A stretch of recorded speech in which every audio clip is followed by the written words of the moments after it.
C'est toujours avec beaucoup de joie que nous nous retrouvons en cette église pour prier, chanter, échanger,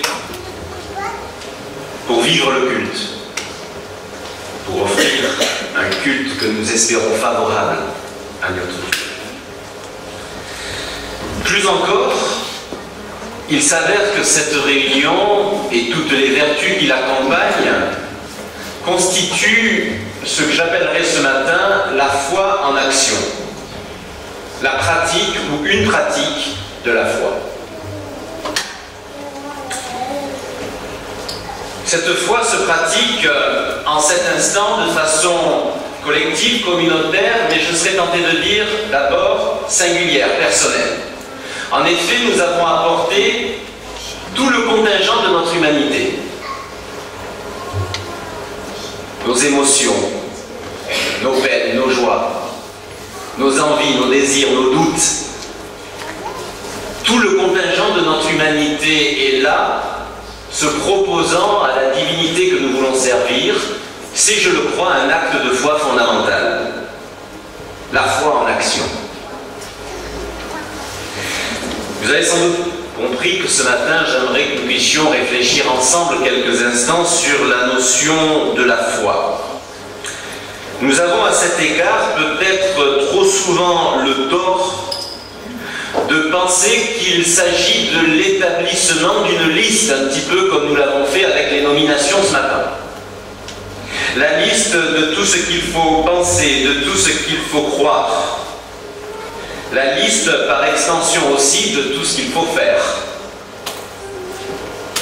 Ce qui revient à dire que nous envisageons la foi sous l'angle de la certitude. Et j'aimerais ce matin poser un postulat qui va peut-être vous désarçonner. Et si la foi était une incertitude? Le contraire. Il faut maintenant que je démontre mon postulat. La foi est un choix. Excusez-moi. La foi est un choix. Or, pour qu'elle soit véritablement un choix, il faut qu'il y ait une multiplicité d'alternatives. C'est là le commencement de la foi. Un choix parmi tant d'autres.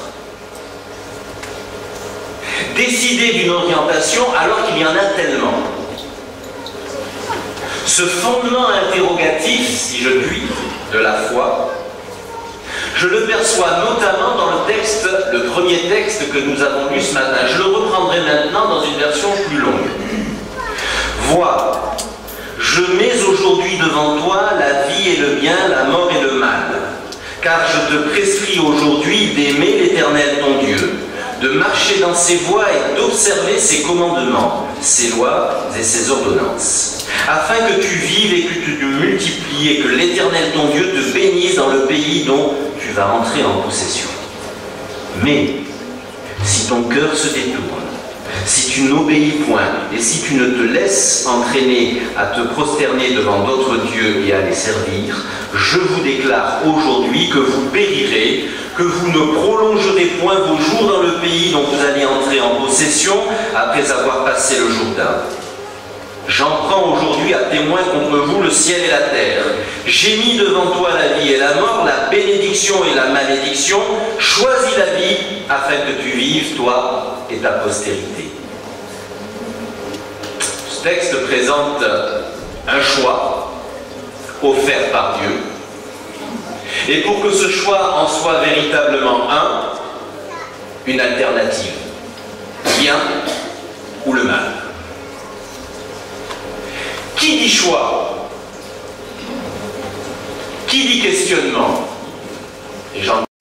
Qui dit foi et comprend en cela un choix, dit forcément tolérance.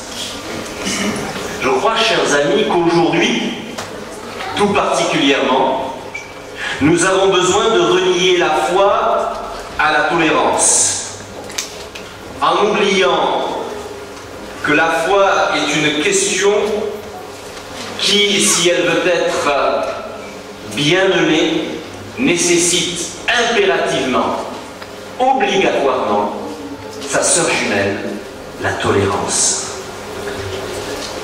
Il y a 9 ans, au nom d'une certitude de la foi, les 2 tours jumelles, les Twin Towers de New York s'effondraient.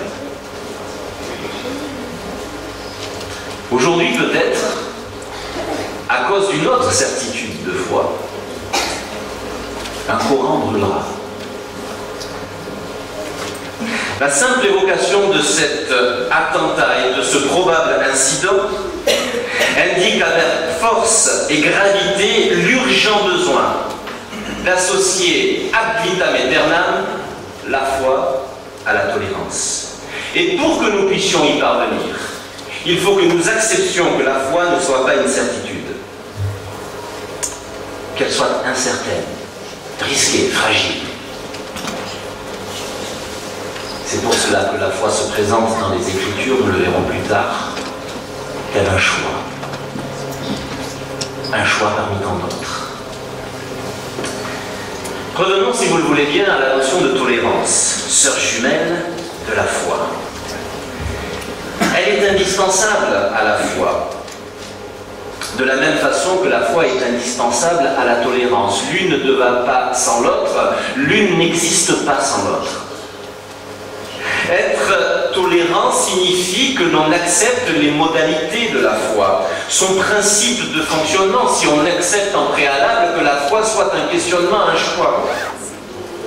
La tolérance est la condition sine qua non à la mise en place d'une foi choix, d'une foi sélective. Si je ne suis pas suffisamment tolérant pour permettre l'avènement d'une multiplicité de possibilités, comment voulez-vous que la foi choix se mette en place? C'est impossible. Sans tolérance, sans esprit d'ouverture, il n'y a pas de vraie foi. Ne pas être tolérant, être intolérant, c'est bannir la foi, qui est un choix parmi de nombreuses alternatives. Refuser, s'opposer à la plus petite de ces alternatives, à la condition, bien entendu, qu'elle ne s'oppose pas elle-même aux conditions fondamentales de la dignité humaine, c'est perdre la foi. D'autre part, être tolérant ne signifie pas non plus que l'on renonce, ou tout du moins que l'on relativise ses propres pensées, ses propres opinions, notamment en termes de foi ou de religion. C'est au contraire le choix inverse que nous propose la tolérance.